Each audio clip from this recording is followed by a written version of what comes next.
राजकीय उच्च माध्यमिक विद्यालय गनौर है। हमारे विद्यालय में सौर ऊर्जा कंपनी ऑफ राजस्थान लिमिटेड और दूसरा दशक के सहयोग से पुस्तकालय आयोजित है, जिसमें कई सारी हिंदी और अंग्रेजी की पुस्तकें मौजूद है।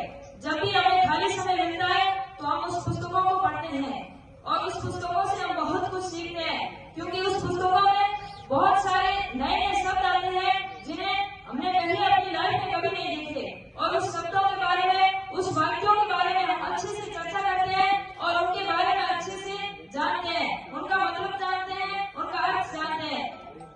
और दूसरा दशक के माध्यम से मैंने बहुत सारी ट्रेनिंगें ज्वाइन की है। हाल ही में कुछ दिन पहले मैंने एक कार्यशाला ज्वाइन की थी, लेखन क्षमता विकास कार्यशाला।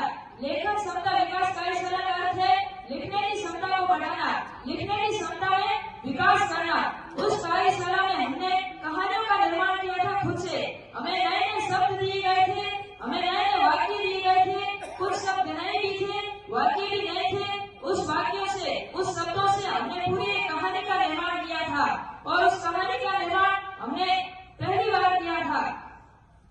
और मैंने एक कहानी लिखी थी, वो आज एक पुस्तक के रूप में छप के आ चुकी है, और हमारे विद्यालय में 2-3 स्टूडेंट हैं, उन्होंने लिखी थी, वो भी आ चुकी है। पुस्तक है जिसका नाम है एक बार की बात। इसके अंदर मेरी जो कहानी मैंने बनाई थी वो छप के आ चुकी है। जिस तरीके से हम पुस्तकालय के अंदर बड़ी बड़ी पुस्तकें होती है उनको पढ़ते हैं, आज जो मेरे द्वारा लिखी गई कहानी है वो भी इस पुस्तक के अंदर छप के आ चुकी है। इस पुस्तक का नाम एक बार की बात ही क्यों रखा है? एक बार की बात। जब बचपन में हम कई कहानियां सुनते थे तो वो कहानियां एक बार की बात वाक्य से ही शुरू होती थी, लेकिन बचपन में हम कभी भी यह अनुभव नहीं कर पाए, कभी भी यह नहीं सोच पाए कि ये